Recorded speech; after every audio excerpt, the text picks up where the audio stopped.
हे दोस्तों, business startup को लेके एक बहुत बड़ा मिसकंसेप्शन जो सबको होता है और मुझे भी था, वो ये है कि एक सक्सेसफुल बिजनेस स्टार्ट करने के लिए मुझे एक बहुत ही जबरदस्त आइडिया चाहिए।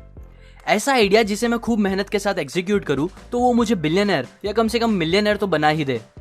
कुछ वैसा ही जैसा मार्क ज़करबर्ग का फेसबुक का आइडिया, यूट्यूब पे वीडियो शेयर करने का आइडिया जो पेपाल के 3 एम्प्लॉयज ने सोचा था, और बाकी सारी बिलियन डॉलर कंपनीज का वो एक जबरदस्त आइडिया जो उनको करोड़पति बना देता है। पर सच तो ये है कि ये सब एक मिथ है। यूट्यूब पहले एक ऑनलाइन डेटिंग साइट थी, ना कि वीडियो शेयरिंग साइट। फेसबुक से पहले मार्क ज़करबर्ग ने एक हॉट और नॉट गेम टाइप वेबसाइट बनाई थी जिसका नाम फेसमैश था। फेसबुक उनका पहला आइडिया नहीं था। 95% टाइम्स लोगों का पहला आइडिया उन्हें इतनी सक्सेस नहीं देता, बल्कि वो सक्सेस उस आइडिया को यूजर की रिक्वायरमेंट के हिसाब से रिप्लेस या मॉडिफाई करने पर मिलती है। आपको पता होना चाहिए कि स्टार्टअप एक ब्रिलियंट आइडिया पे काम करके रातों रात अमीर बनने को नहीं कहते, बल्कि स्टार्टअप उसे कहते हैं जिसमें आपको बहुत सी एक्सट्रीम अनसर्टेनिटी को हैंडल करना पड़े। स्टार्टअप एक एक्सपेरिमेंट जैसा होता है जिसमें हमें चीजों को टेस्ट करके बार बार सीखना होता है, और वो भी अपने कॉम्पिटिटर्स से जल्दी। एक ऐसा एक्सपेरिमेंट जिसमें हमें आउटपुट पे क्या मिलेगा इसके बारे में कुछ पता नहीं होता। क्रेजी एक कंपनी के को फाउंडर नील पटेल, जो कि एक ऑनलाइन मार्केटर है और यूएसए के काफी सक्सेसफुल एंटरप्रेन्योर में से एक है, उन्होंने एक बार $1 मिलियन का फंड उठाया अपने एक ब्रिलियंट आइडिया पे काम करने के लिए। वो आइडिया सबको काफी पसंद आया था, इन्वेस्टर्स को भी। आइडिया एक ऐसा प्रोडक्ट बनाने का था जो कंपनीज के सोशल मीडिया ट्रैफिक के प्रॉब्लम को सॉल्व कर सके। उनकी टीम ने पूरा 1 साल और पूरे $1 मिलियन उस प्रोडक्ट को अच्छे से बनाने के लिए लगा दिए, और जब उन्हें लगा प्रोडक्ट अब लॉन्च के लिए रेडी हो गया है, उन्होंने खुशी खुशी उसे लॉन्च कर दिया। पर हैरानी की बात यह थी, लॉन्च करने के बाद किसी एक कंपनी ने भी उनका प्रोडक्ट खरीदने में दिलचस्पी नहीं दिखाई, क्योंकि किसी भी कंपनी को कोई ऐसी चीज खरीदने की जरूरत महसूस नहीं हो रही थी। वो अपने पुराने तरीके से ही काम करने में खुश थे। सो नील पटेल और उनकी टीम का पूरा एक कीमती साल, खूब सारी मेहनत और $1 मिलियन बर्बाद हो गया एक ऐसा प्रोडक्ट बनाने में जिसकी किसी को जरूरत ही नहीं थी। मैंने आपको ये स्टोरी बताई क्योंकि ज्यादातर स्टार्टअप्स फेल होने का रीजन भी सेम यही है। स्टार्टअप में लोग एक आइडिया सोचते हैं जो उन्हें काफी अच्छा लगता है, फिर उस आइडिया को रियलिटी बनाने के लिए वो खूब मेहनत से सारी टेक्निकल चीजों पे काम करते हैं, अपना टाइम, मनी और पूरी एनर्जी लगा देते हैं एक ऐसा प्रोडक्ट एफिशिएंटली बनाने के लिए जो किसी को चाहिए ही नहीं।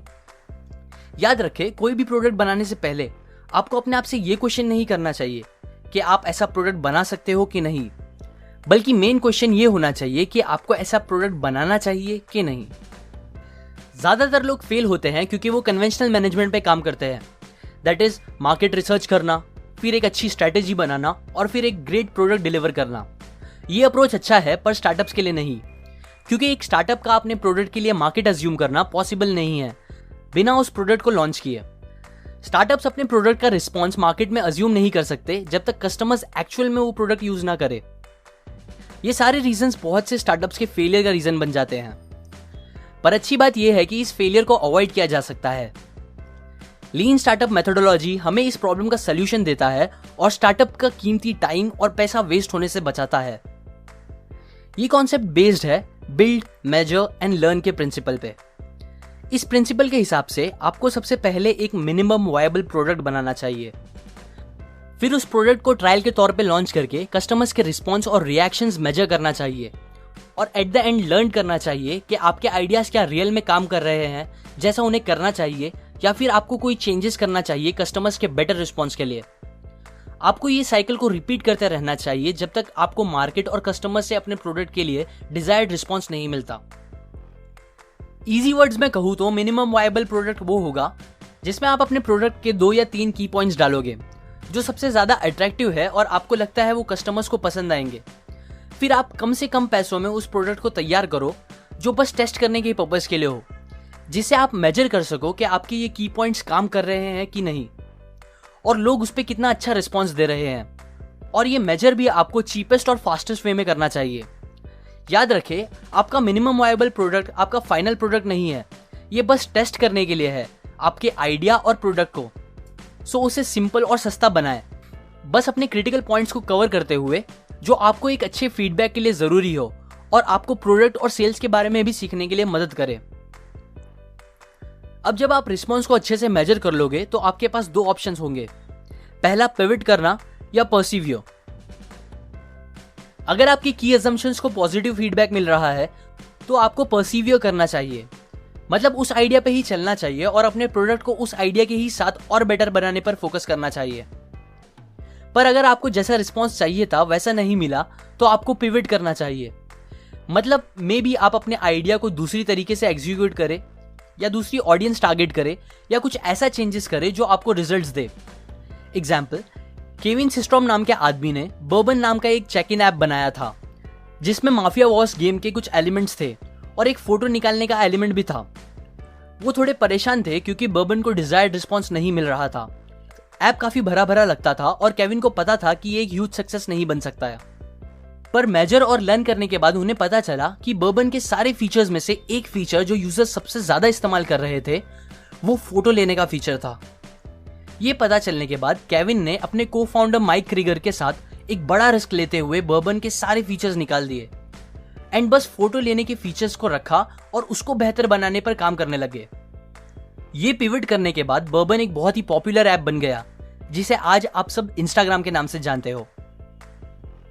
इसी तरह आपको भी अपने डिजायर्ड रिजल्ट्स मिलने से पहले काफी एक्सपेरिमेंट करने पड़ सकते हैं।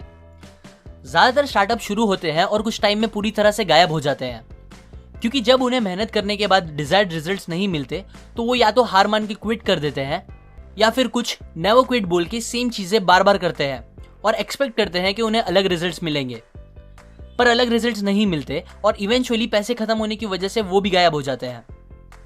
ये दोनों ही सही तरीके नहीं है। मोस्टली उन्हें सक्सेस के लिए बस पिवट करने की जरूरत होती है जिसके बारे में वो नहीं सोचते।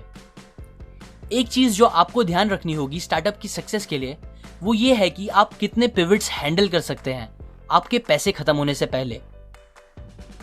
सो टू कंक्लूड, इतना ध्यान रखिए कि कस्टमर्स ही किंग होते हैं और आपके सारे डिसीजंस और एक्शंस उन्हें खुश करने के लिए होने चाहिए, ना कि अपने आप को या आपकी टीम को। और आपको कभी सक्सेस नहीं मिल सकती कुछ ऐसा बना के जो आपके कस्टमर्स को चाहिए ही नहीं। ये कंसेप्ट्स मैंने the lean startup by Eric Ries से बताई है, जो स्टार्टअप्स के लिए एक ऑसम बुक है। लाइक करें अगर आपको ये आइडियाज पसंद आए, अपने व्यूज कमेंट करें, शेयर करें ये वीडियो उन्हें जिन्हें बिजनेस में इंटरेस्ट हो, सब्सक्राइब करें, मैं और ऐसे कंसेप्ट्स आपके साथ शेयर करूंगा। और फाइनली, थैंक्स फॉर वॉचिंग।